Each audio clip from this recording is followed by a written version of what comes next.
Good morning in Washington, D.C. I hope you are having a good coffee at this very early hour in D.C. And good morning here in Madrid at a more reasonable hour. I guess that at 6:30 a.m., public workers are still setting up the streets on Washington for another day. My name is Manuel Lejarreta. I'm the Secretary General of the Fundación Consejo España, Estados Unidos, a Spain-US Council Foundation in English, and I have the pleasure of welcoming all of you on behalf of our institution to this webinar, US Elections 2020, Perspectives and the Democrats' Agenda. We are really lucky to have with us this morning in Washington, D.C., two outstanding speakers, David Wasserman and Roger Hickey. Good morning, David and Roger, and thank you for being here with us. Good morning, thank you. Before I introduce to them to you, let me underline that this is an event co-organized by the Fundación Consejo España, Estados Unidos, and the Fundación Alternativas, a relevant progressive think tank based in Madrid. Vicente Palacio is director of the Foreign Policy Observatory, is also with us this morning, and he will take the floor later and will conduct this webinar. Good morning, Vicente. Good morning, Manuel. Good morning, Washington, Roger, and David. Also, David. It's a pleasure. It's a pleasure to co-organize this event with you, Manuel. And I think it was a great idea. We all have been very lucky to have this debate and sharing with you, with the Fundación Consejo Estados Unidos España, and both with the audience and you both brilliant speakers. Thank you. Thank you, Vicente. By the way, Vicente, it has been a pleasure to work with you and with your team in organizing this online activity. Let me also say a few words about the Fundación Consejo España, Estados Unidos. This institution was created in 1997. It's a non-profit organization based in Madrid, which brings together high representatives from business, public administration, and cultural and academic institutions. Some of the biggest Spanish companies working in the US market are the core of the institution, but we have also on board many relevant cultural and academic institutions, while the Ministry of Foreign Affairs, European Union and Cooperation of Spain is the key public partner. Starting from the idea that the US is a key country, a close friend of Spain, and a very important ally, and based on the belief that there is still a gap of knowledge between our two countries and a great potential to foster our relations, our objectives are the following ones. First, to boost cooperation between Spain and the United States in the economic, trade, commercial, business, scientific, and cultural fields. To improve our understanding, mutual recognition, and the respective images of both countries, and to foster relations with the North American community of Hispanic origin. As you can see, a task as ambitious as it is exciting. I give you now with Vicente Palacio, who will explain what the Fundación Alternativas is about. Please, Vicente, you have the floor. Well, very briefly for the audience who still don't know us, for Roger and David, thank you again. Fundación Alternativas is the leading progressive think tank in Spain. We have to devote much time to transatlantic issues, to European issues related also to the United States. So we are very happy to be here this morning with you all and co-organize this event with the Fundación Consejo España, Estados Unidos. Fundación Alternativas, again, has devoted much time to research and study on the US trends and what the changes in the United States are at this moment. And okay, so I think that we should go forward and have a wonderful conversation this morning. Thank you. Yes, thank you, Vicente. As I mentioned earlier, we consider the US a key country and a good ally. That is something very easy to understand when we review the scope of our relations in every field. Additionally, the Fundación firmly believes in the transatlantic values that have forged the Western world for more than 70 years. And consequently, we work to promote decisively the transatlantic agenda in times of uncertainty and in the face of major challenges. That's why we are so much interested in what is going on in the USA. The US elections are for sure of the utmost importance, not only for America, but for the entire world, and particularly for the European and Spain, for the European Union and Spain, traditionally allies and partners of Washington as well. Some remarks about the webinar before we start, technical remarks. Vicente Palacio, as you know, will moderate this debate. Later, we will reserve some minutes before closing for questions and comments from our attendees. In fact, you are most welcome to do it so right now through the chat. This is an event live broadcasted through our YouTube channel and is also being recorded. If you follow with Zoom platform, you can send us your question preferably through the question and answer and not in the chat. I repeat, it's better to receive if you are in Zoom through the question and answer and not by the chat. If you follow us through YouTube, please, you can ask your questions in the chat enabled for it. Remember that any question is welcome both in English or in Spanish. We will translate to the speakers. After the end of this seminar, you will be able to watch it again at any time through the YouTube channel of both organizations. Let me now introduce our speakers.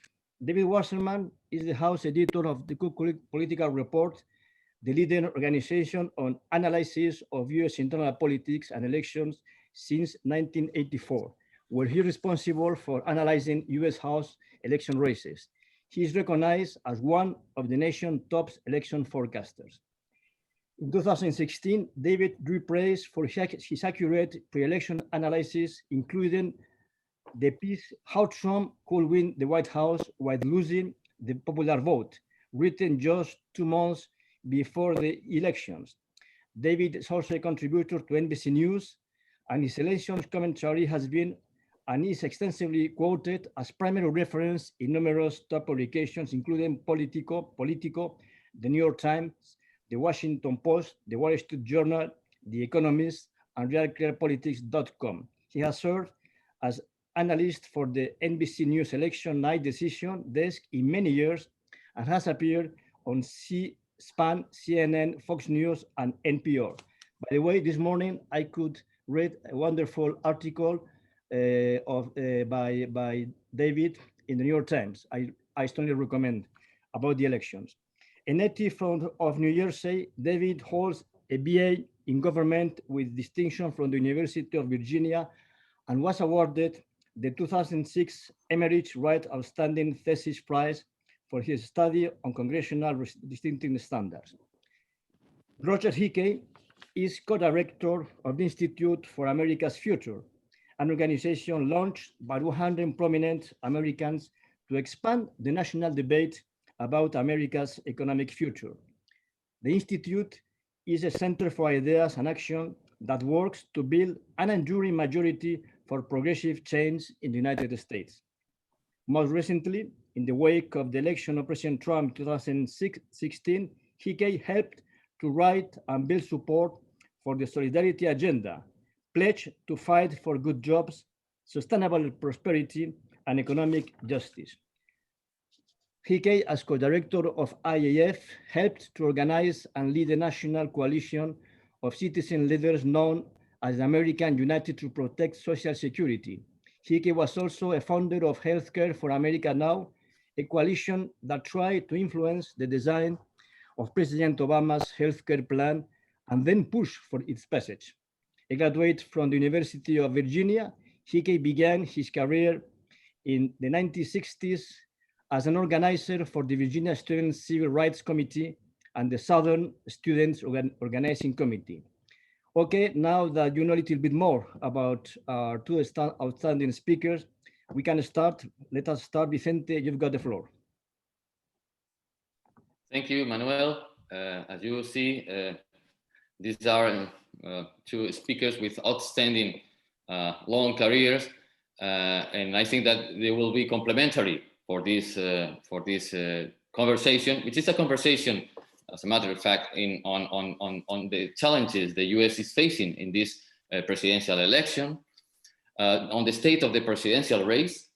What's the state of the race, which is a very close race, and of course the Democrats' alternative. What is the agenda of the Democrats, if there is any consistent agenda that could oppose or face the President Trump second mandate. My first question will be addressed to David Wasserman.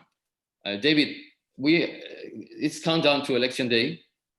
We are 1 month before the November 3rd election, less than 1 month, 4 weeks. At this moment, there are many burning issues on the table. In the United States, we have the economic recession. We have the White House hit by the COVID-19, which is really surprising.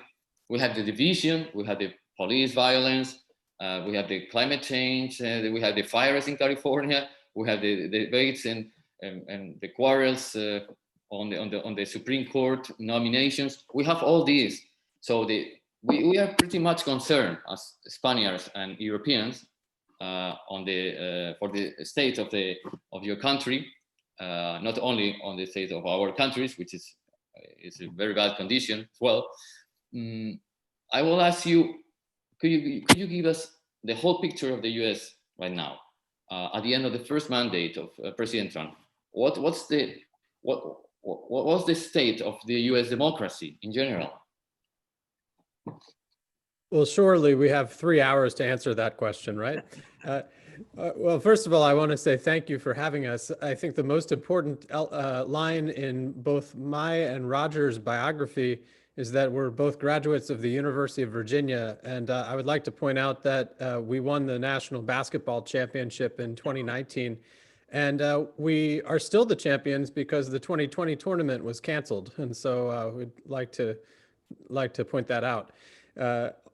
Also, I want to say thank you to Manuel, to the Fundación, for being such wonderful hosts when I visited Madrid and Barcelona in December of 2018. And yes, it feels as if we in America have aged 10 years since 2018 because of the amount of news and political developments that we've gone through, even in just the last week.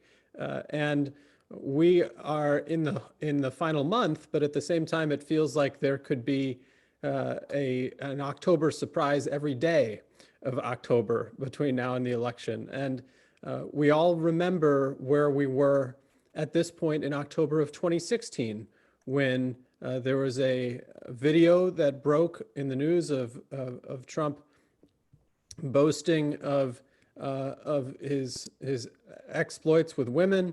And we found Hillary Clinton with a large lead in the polls that everyone assumed the election was over at that point. And of course, once the spotlight turned back to Hillary Clinton and the lead became much narrower, Trump was in a position where he was able to win the election without even a plurality of the vote, but while losing 2 points nationally.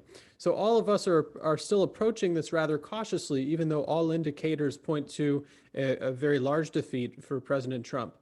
Look, there are two reasons, two demographic groups in America that explain why Joe Biden has an 8 or 9 point lead on average in the national polls today. And those are senior citizens and women, particularly women who are working class, white women in the upper Midwestern states. And there are a couple of reasons why we're seeing this. First of all, Trump is uniquely unpopular with women based on his temperament, but also the Supreme Court fight that we're seeing has not helped him, because there were a couple issues in 2016 that were responsible for allowing him to win. He really emphasized trade and immigration and emphasized American grievance on those two issues, portrayed other countries as enemies. And in that respect, he shared some commonalities with a number of working class white independent voters and even a few Democrats in the key battleground states like Pennsylvania, Michigan, and Wisconsin. And he downplayed, he did not emphasize some of the issues that had given Republicans trouble with those voters over a number of years, such as abortion and gay marriage. And he was able to win over some people who for many years had thought of Republicans as the party of the religious right and Bible thumpers, as we would say here, or wealthy people who wanted their tax cuts. The problem with the Supreme Court fight at the moment is that it does bring more focus back onto abortion and same-sex marriage and Obamacare, the Affordable Care Act, the health care bill that voters do not want repealed. And so there are a number of voters who went for Donald Trump because they did not like Hillary Clinton. But now it's more of a referendum on Donald Trump. And Joe Biden has taught a masterclass so far in letting his opponent self-destruct. Joe Biden has avoided taking risks. He has avoided inserting himself into the news. Even his performance in the debate was not it was not flawless. Biden missed several opportunities here and there, but it didn't matter because Trump's behavior and Trump's recklessness in the past week, as evidenced by his hospital stay and his behavior after his hospital stay, has reminded voters why they do not like him. So it would take a miraculous comeback at this point to allow Trump any chance of victory. And I look forward to hearing what Roger has to say.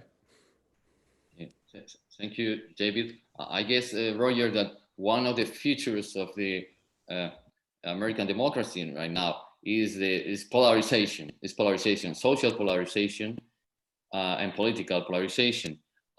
Just today, as David mentioned, Biden called for national unity in Gettysburg in his Gettysburg discourse. I would like to ask you to react to what David said on these two demographic groups of the senior citizens and women as one of the keys for the outcome of this election, but also for the Democrats' alternative, for the Democrats' agenda. Could you elaborate further on how the Democrats or Democratic Party or the progressives think that they could overcome the polarization and build up a new narrative for national unity in a way? Right. Vicente, thank you very much. Manuel, thank you for the two foundations for convening this meeting across the Atlantic. It's very important right now, and you couldn't have asked for a more perfect time to have this discussion. As David said, we have just reached a very important turning point in this election in the last week. And for the Democrats, I think we are very lucky that if we are going to have a right-wing populist, some call it fascist takeover of the United States, we are very lucky that it's an incompetent one that doesn't know how to use the levers of government. An accidental president, perhaps, but the fundamental fear of some on the left is that Trump was able to exploit the polarization by focusing especially on white men who used to be part of the backbone, working class men who used to be part of the Democrats' backbone, reliably Democratic after the New Deal. And it is very important to realize that the new Democratic coalition, as David said, is very different from the old Democratic coalition. It's the people that are turned off by Trump's excesses, suburban women, African Americans, of course, and this Democratic Party is trying to come back after a very, very shocking upset by Trump in which he managed to steal a lot of what should have been democratic issues. It was a little bit like Brexit in Great Britain, where a large part of the working class was alienated, did not trust either party, but did not trust the Democrats. And Trump, who was sui generis, he is unique in his political message, was able to barge in and say, don't trust anybody. I'm a hand grenade that you can throw into the political system and blow it up. Now, as David said, he has a record to run on. It's a terrible record.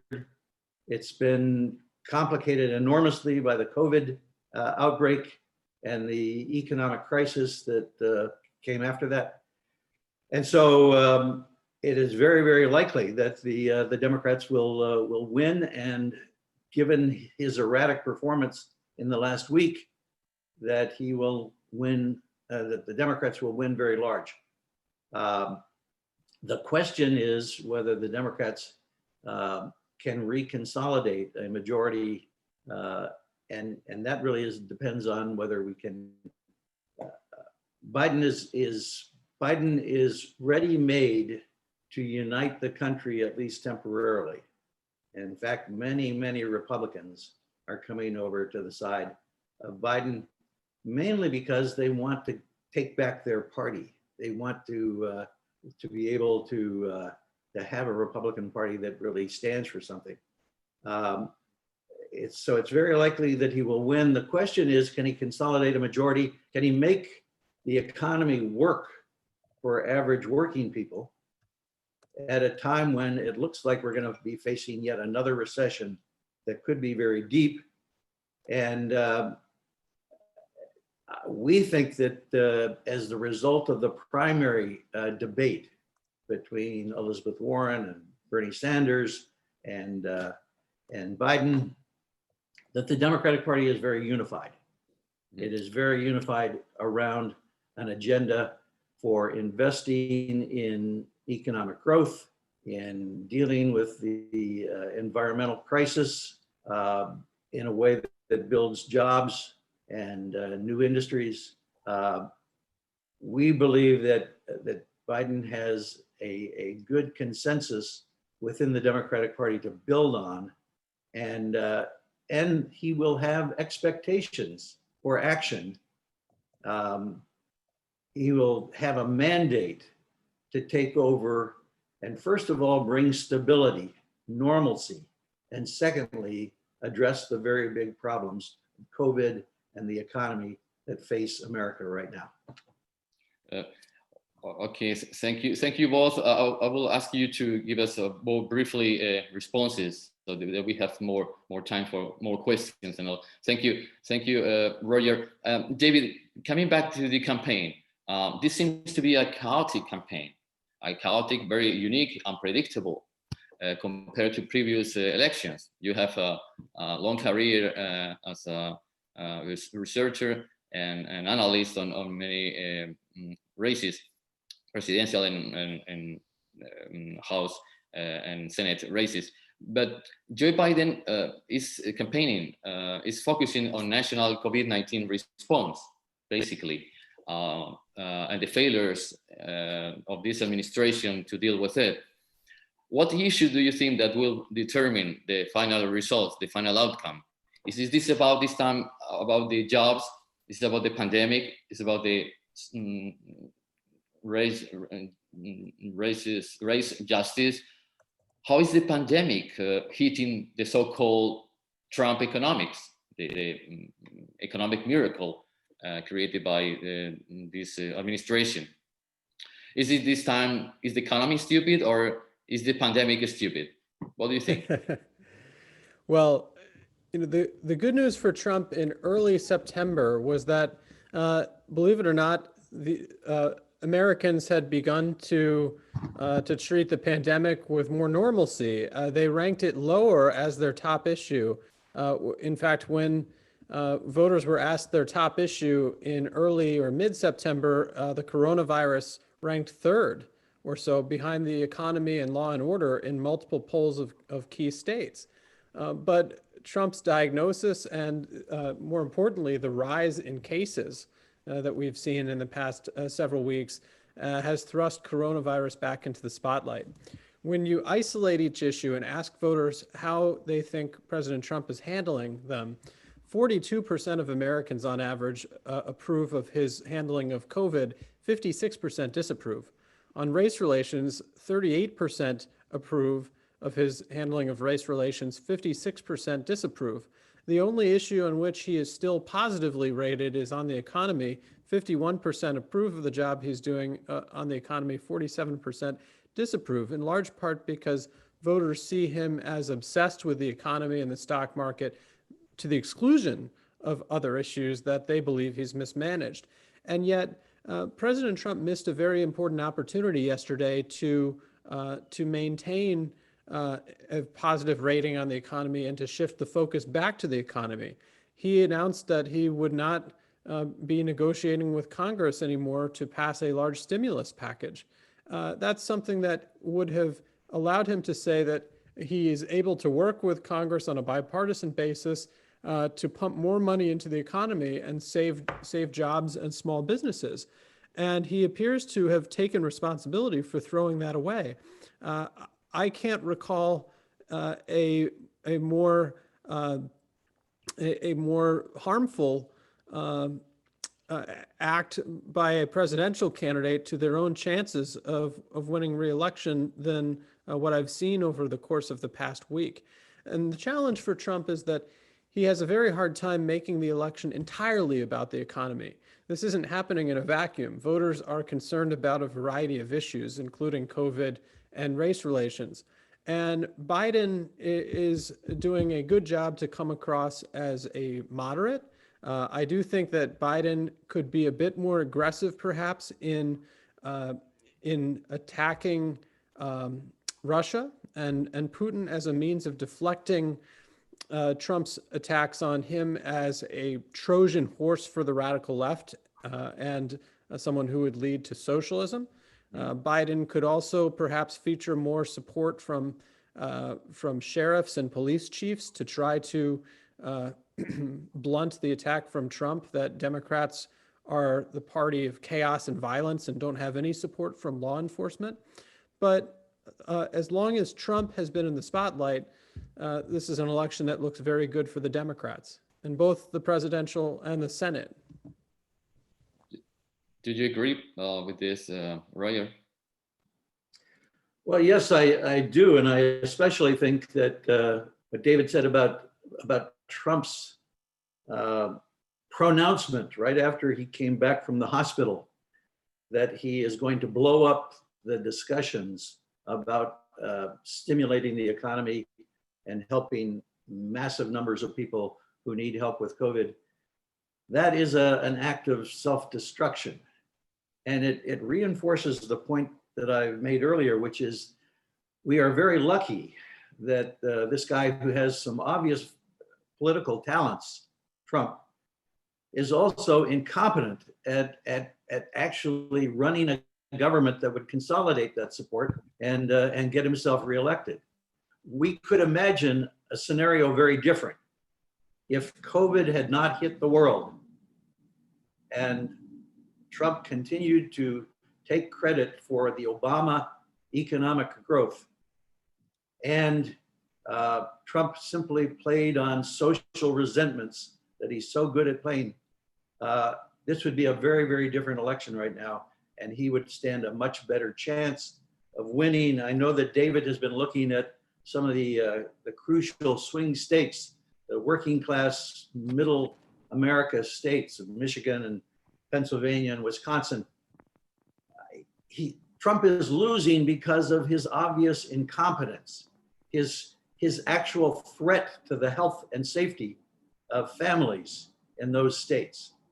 But if he had not blown it, if he had instead acted as a responsible leader and at least pretended to be mobilizing the resources of the country to fight COVID, he would be in a much better position. As I say, this past week, it began to set in and become obvious to most voters that we are dealing with an incompetent president who cares only about himself. If he had a little bit more of a sense of mission and a sense of mobilizing the resources of the country, the Democrats would be in much worse shape. So I would never say that we are lucky that we had COVID, but the COVID situation has managed to mobilize all kinds of voters to say, we at the very least, we need to support a government that is competent, that can bring us back to normalcy, that can do the things that we depend on government to do. And this is a good thing in the long run. It's a good thing that the American voters will endorse a candidate, Biden, I think, Excuse me, Roger. Government. Excuse me, Roger. Excuse me, Roger, if I interrupt you, but you seem to put the emphasis, all the emphasis on the supposedly failures of President Trump on COVID-19. But I wonder if the Democrats are too confident on the benefits that the COVID-19 situation could bring to them, and much less on the agenda, on the consistent agenda, which has to do with the climate, with environment, the so-called Green New Deal, jobs, the healthcare, education, all these pack.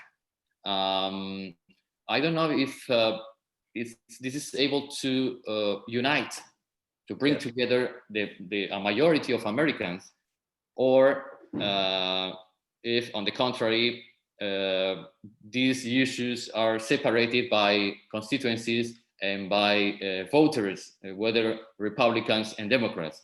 I will like also to hear the opinion, the view of David as well. Well, you are talking about issues, jobs, the environment, et cetera, that I have devoted my entire life to.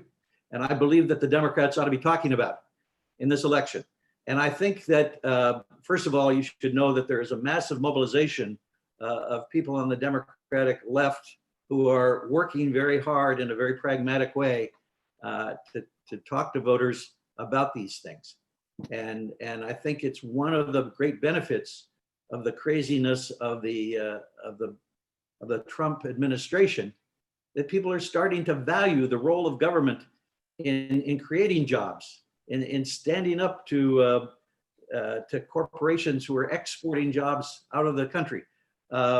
So yes, these issues are very, very important. I would never not say that. But I also believe that the country is terrified that we are never going to get out of this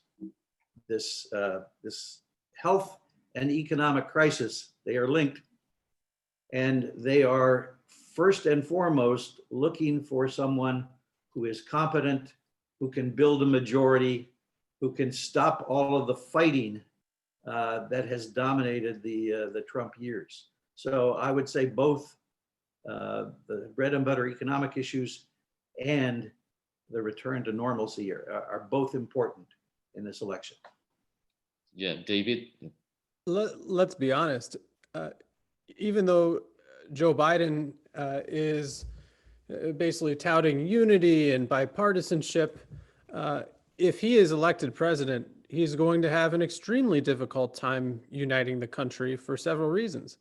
Number one, there's virtually no way that President Trump will accept the outcome of the result as legitimate under any circumstances. We haven't even touched on the unique nature of how we're holding this election, but about half of the Democrats in the country are voting by mail or voting early in person, whereas Trump has told all of his supporters to vote on election day at polling places. And so there's going to be a massive divide between the vote cast by mail and early, which is going to be for Biden, and the election day vote for Trump. Trump is going to say after the election, regardless of the outcome, that it was stolen from him, that the mail ballots were fraudulent because you can't trust the ballots that were sent out, and he's going to highlight numerous inaccuracies and so forth, all in an attempt to undermine the legitimacy of the election going forward. So that will be challenge number one for President Biden if he were to win. The second is that it's very difficult for Joe Biden to pass much of an agenda through the Senate unless Democrats win a large majority. Right now, there's a possibility that Democrats could win 50 Senate seats and Republicans could win 50 Senate seats, in which case there would be a tie broken by the vice president, who would be Kamala Harris. But keep in mind that under Senate rules, Democrats would need to end something called the filibuster to be able to pass anything with less than 60 votes in the Senate. And there are several conservative Democrats in the Senate, including one, Joe Manchin from West Virginia, who says that they will not vote to end the filibuster, which is this procedural rule. So for Democrats to pass a large stimulus, economic stimulus, for Democrats to pass any kind of climate change action or legislation, which is not going to be a Green New Deal, but is likely to be something that is much closer to what Joe Biden believes, which would include some protections for the natural gas industry, for example. If Democrats wanted to pass a voting rights bill in honor of John Lewis, who passed away earlier this year, all of these pieces of the agenda will require that Democrats have an advantage in the Senate that's beyond 50 seats. And so that's why these lower level elections are going to be critical as well. David, do you forecast any significant changes in battleground toss-up states, as you mentioned before, in the Midwest, basically Wisconsin, Pennsylvania, Ohio, Michigan, and maybe others like Florida, North Carolina, and maybe Texas, who knows? Do you foresee any significant change there, or do you dare to have any crystal ball that can tell us what might happen, and if there could be some shift in the voting from Republicans to Democrats? In that case, governance could get easier for Democrats in the next mandate. In our system, there are really only a handful of states where voters' votes will matter a great deal, because so many of our states are safely red or safely blue. And the election will really come down to 6 states that Trump won by less than 5% of the vote in 2016. And those are Michigan, Pennsylvania, and Wisconsin in the north, and Florida, Arizona, and North Carolina in the south. Now, right now, Joe Biden is ahead in all 6 of those states. He's ahead maybe by 1 or 2 points in Florida and North Carolina, and he's likely ahead by 5 or 6 points in the other 4. There are also other states that are very close at the moment that Trump carried in 2016, including Georgia, Texas, even Ohio and Iowa are states that he won comfortably, but are very, very close in the polls right now and could go either way. In fact, if Joe Biden were to maintain the kind of lead we're seeing right now, he could potentially win Texas, which is absolutely massive state. I still say it's less than 50% chance that he does. But one of the things we're watching, I'm part of a news network on election night. I'll be at the decision desk for NBC News, and our job is to look at the data as it's coming in and project the races to declare a winner. We're very hopeful that we can get a lot of the result in from Florida and Texas early on election night, because we know that the states in the north are going to take a very long time to count the absentee ballots and the mail ballots that have arrived that they're not allowed to process until election day. So we'll be watching those states very carefully. And it's possible that Joe Biden could win a very large electoral college victory if he sweeps a lot of those states. But if the race tightens, there's still a possibility of a very close race in the Electoral College, where even if Joe Biden is winning the popular vote nationally by 5%, that a lot of those states I just mentioned are within a point either way. So there's a very thin line between a large victory and a very competitive race for the White House.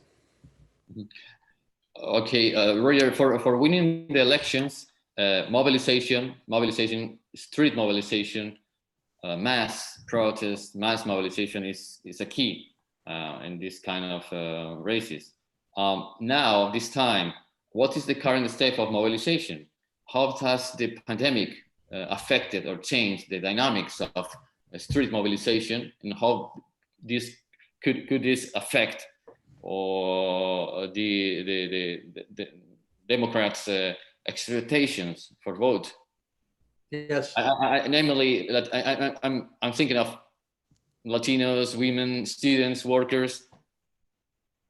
Yes. Let me respond on two levels.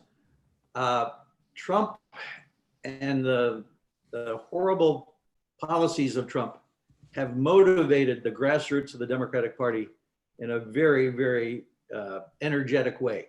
The grassroots are out there right now working very, very hard, mainly for Democratic candidates on the local and on the state and on the federal level. That mobilization, which is motivated by all kinds of things. It's, you know, the people that were in the streets talking about Black Lives Matter are now working the ballot boxes and trying to tell people how to do early voting through mail. The environmentalists are energized to go out there and talk to their people and to make sure that this is a high turnout election. Now, as you say, the COVID crisis, the health challenge makes it much harder to knock on doors. In fact, the Republicans are probably doing more door knocking because they are oblivious to the health risks.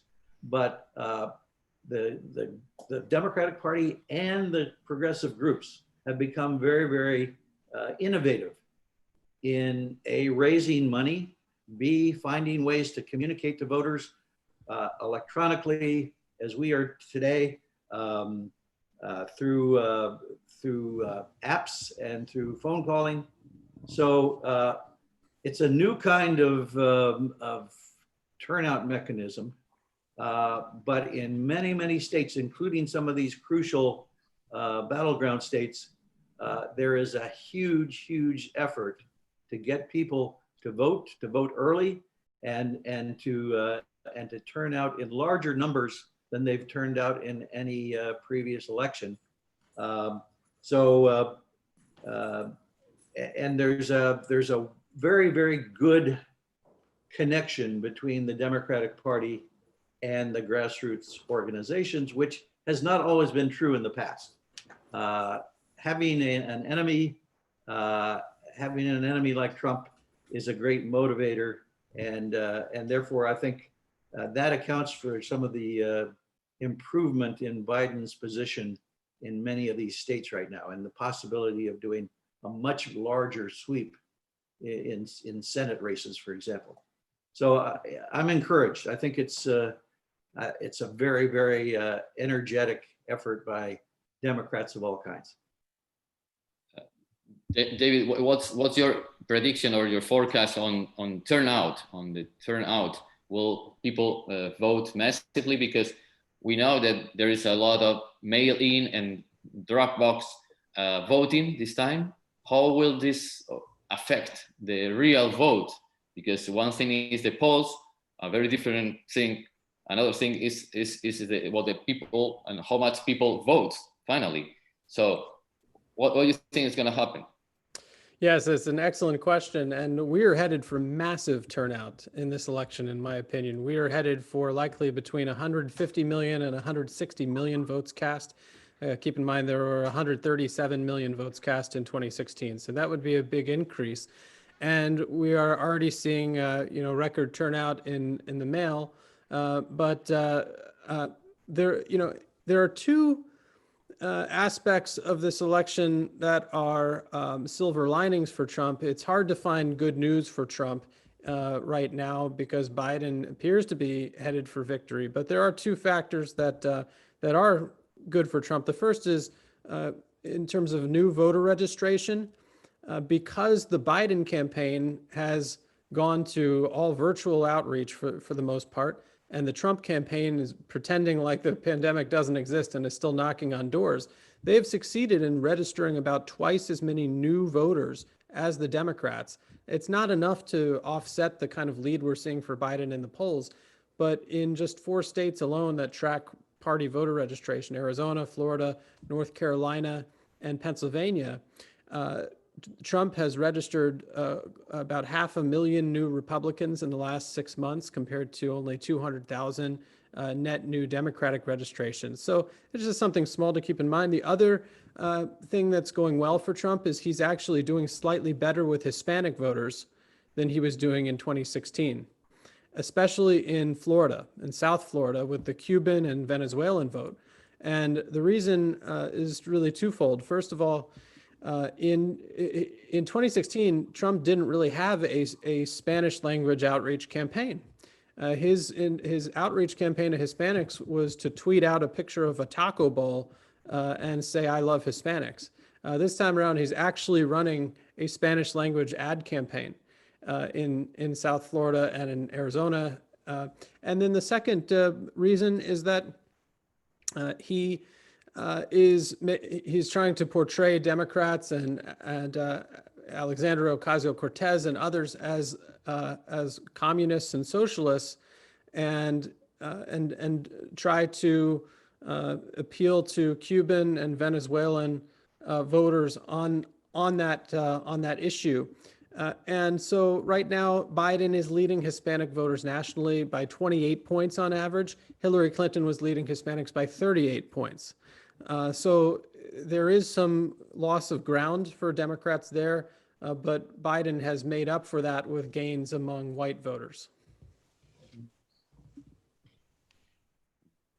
Roger, coming back to what you mentioned before, I think it was David or you as well, on the possibility that if President Trump loses the election, he could challenge the results, and he could not accept the defeat in the case that, in the event that might happen. So he could throw any outcome into the Supreme Court or into the House of the Representatives, where he enjoys a majority of 26 states right now. Could we witness a constitutional crisis? Because we learn much about this. We heard much about this these days. The possibility that this happens, and that would be a disaster. What in that case? What would be the response of from the progressive camp in general, social and political? Well, as David said, the best way to avoid this crisis is to have a massive win in many states, so that it's just unthinkable that Trump could challenge the outcome. What's likely is that because there's so many mail-in votes, it's going to take a long time to count. It could be that Trump, on the first night when David is with NBC News, that Trump could claim that he's ahead because it takes time to count all these votes that are coming in. And it's also been rumored that Trump is trying to go to the governors, the Republican governors in key states and the legislatures, and telling them, you can authorize a different slate of electors. We have this ancient system, the Electoral College. And he is trying to convince places where the Republicans are in control that they can simply create a new set of electors for their state, pro-Trump, of course. This would be met with outrage, and people are already trying to expose this and warn the governors and the legislatures not to do this. So it's already on people's minds. If it were to, I think it's very unlikely that this would come to a head in the Supreme Court, but it could. And of course, there would be nationwide demonstrations. There would be a big attempt to get Republicans to condemn this and to vote against it. So there are people in both parties actually who are preparing for this and preparing to stop any kinds of games with the electoral system. But as David says, I agree with him. What we need is a massive turnout and a massive repudiation of Trump in all of these elections so that he cannot claim there was miscounting or any other shenanigans that could be stealing the election from him.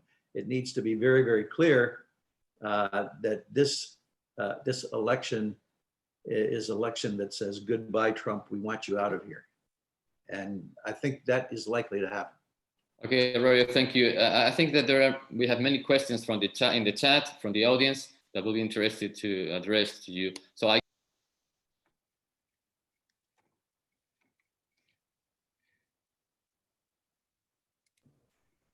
Hello? Can you hear me? Yes, yes. Well, I have some questions. First, it's a question for David. What's going to be the consequences of Trump's last hour's attitudes? Do you think this could turn the campaign in favor of Biden, of candidate Biden? Well, it already was in favor of Biden. And yes, it does appear that between the debate and Trump's hospital stay, Biden's lead has gotten wider. We've seen on average, the polls go from a Biden lead of 7 points nationally to now we've had 2 polls that show Biden with a lead over 10 points nationally. I would be cautious, though, of believing that sugar high is going to last. At some point, the race is likely to return closer to where it was before Trump's hospitalization, just because voters have a very short attention span. It was only 2 weeks ago that we were talking about how Ruth Bader Ginsburg's death would be the topic of discussion for the rest of the race. It was only 1 week ago that we were talking about how Trump's taxes would be the topic of discussion for the rest of the race. Now Trump just got out of the hospital. We could be talking about something entirely different next week. So we have to be very careful about taking a long-term view of each and every event that happens. Yes, thank you. And now a question for Roger. What thing should Biden improve for the next debate? Well, I think he is doing a fairly decent job. He needs, I think, to talk about what's the role of a president in our system. I think he needs to be, at one hand, reassuring about how we need to get back to a president that we can trust, who is constitutional, who is someone who plays by the rules, and also the role of the president as leader, as charting a course, whether it be to mobilize resources on the COVID crisis or to rebuild the economy. And I think Biden has a lot to work with in terms of the positions that he's taken on both those fronts. But he needs to contrast himself as a leader who can be presidential, as opposed to Trump, who is a chaos president, who is constantly throwing the country into crisis. He also needs to be able to get the rules changed so that Trump's microphone gets turned off if he tries to talk over everybody else in the room. We hope there will be more debates. It's not clear whether Trump will be recovered in time to do these debates. But I think people are, Biden has a wonderful opening to be presidential in these upcoming debates. Thank you very much. Now a question for David again. This is a friend from Spain, Rafael Soriano from Cervantes Institute, who says that around 70% of the population in the US identify themselves as Hispanic. What is your perception of their electoral preferences? So the Hispanic vote in the presidential race is very important in two states, Arizona and Florida. But of course, the Hispanic vote is not monolithic. There are a variety of different subgroups that are important. And so in Arizona, the good news for Joe Biden is that the Hispanic vote is of Mexican ancestry, and Trump has done a number of things over the course of his campaigns to alienate voters of Mexican ancestry. And so right now in Arizona, Biden is leading perhaps 70-30 among Hispanic voters. In Florida, the situation is quite different because Trump has managed to revive the typical Republican strength among Cuban voters that was lacking in 2016. And he's made some inroads with South and Central American voters. And so the Hispanic vote in Florida is more like 60-40, or maybe on a good night for Trump, maybe even 55-45 Biden. The reason is that even though Cubans are Republican, they are not a majority of Florida's Hispanic vote. Puerto Ricans are an extremely large voting bloc in the Orlando area, and Trump's mismanagement of Hurricane Maria means that Puerto Ricans are likely to go overwhelmingly for Biden.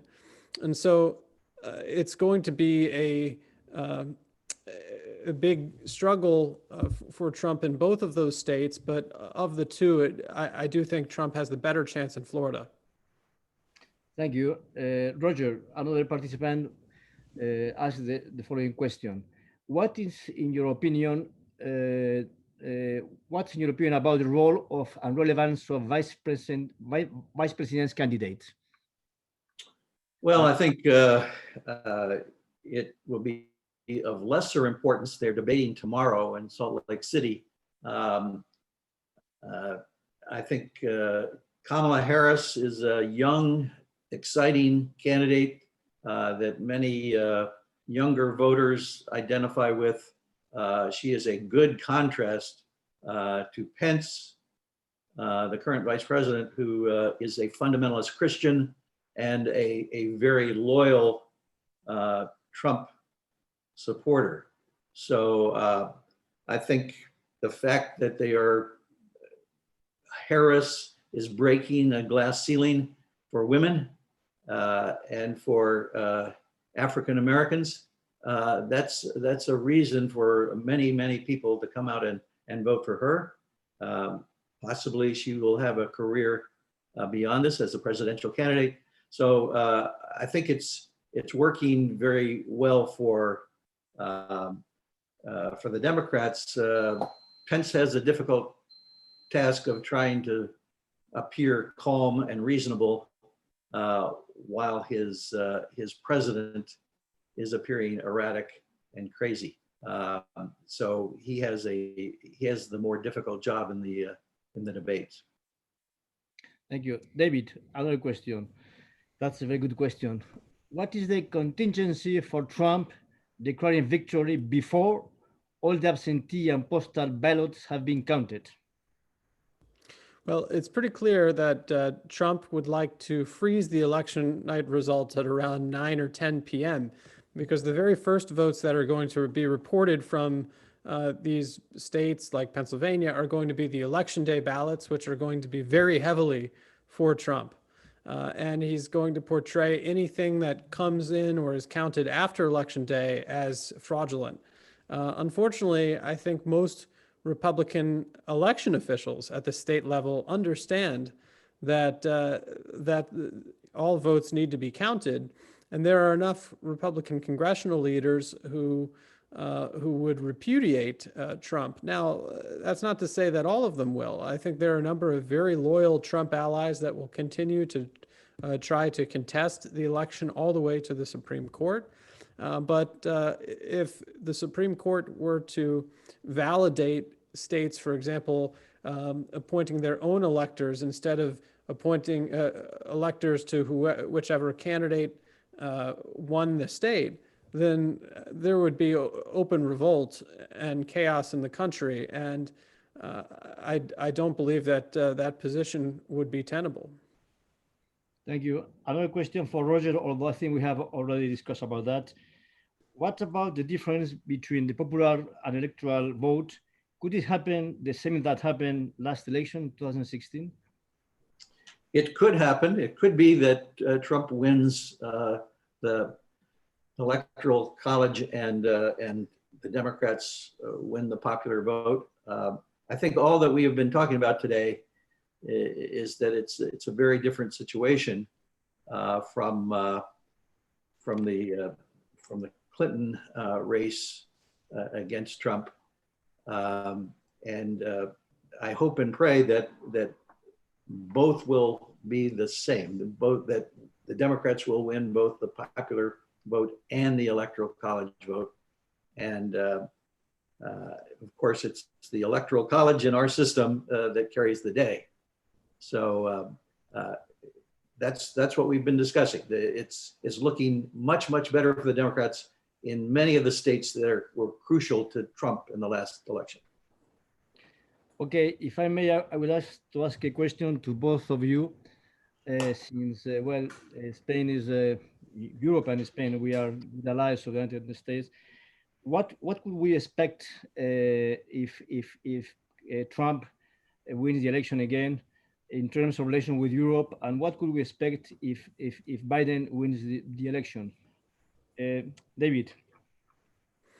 As Biden has already indicated that he wants to take a much more inclusive approach to the world than Trump, Biden would like to open up more trade relationships and take a more moderate approach, as opposed to both Donald Trump and Bernie Sanders, who have advocated more protectionist positions. Biden will also seek to bolster traditional alliances, and especially NATO, and adopt a more aggressive posture towards Putin and Russia.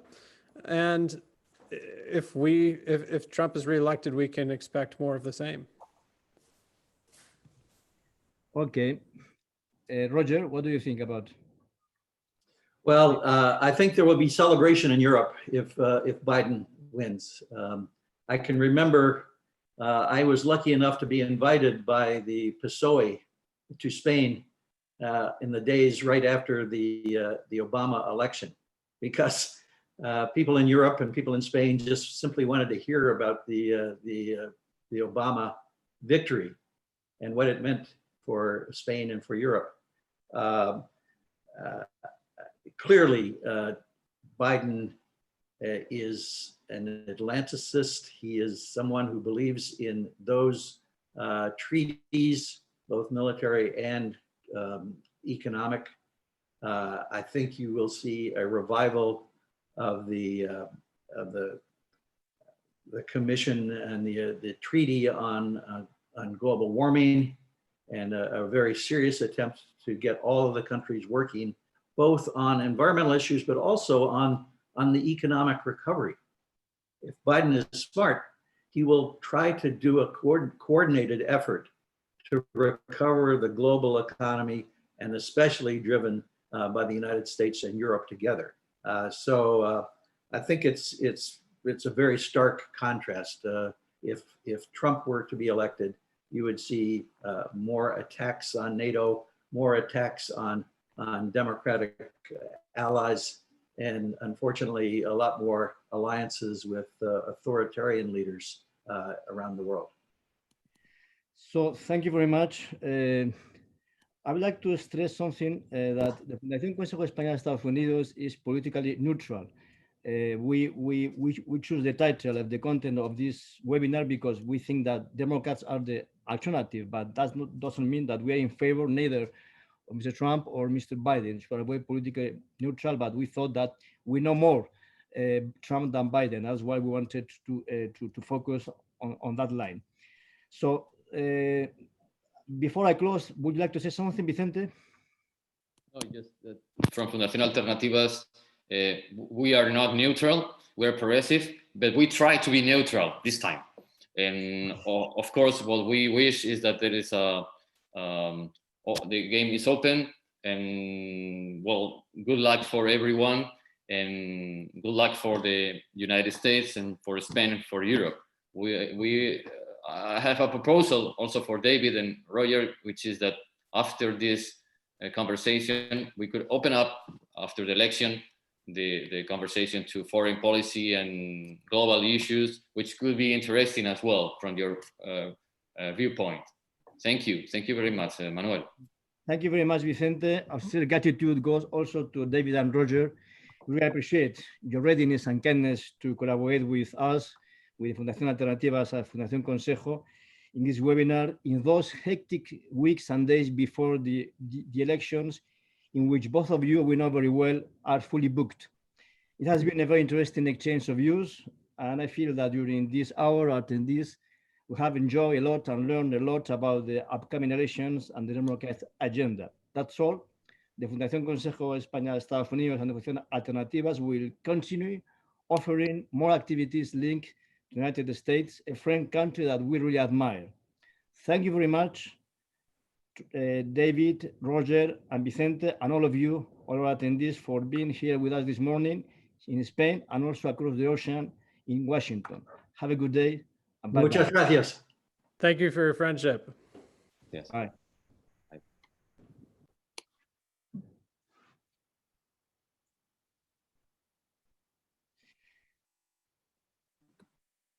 Okay.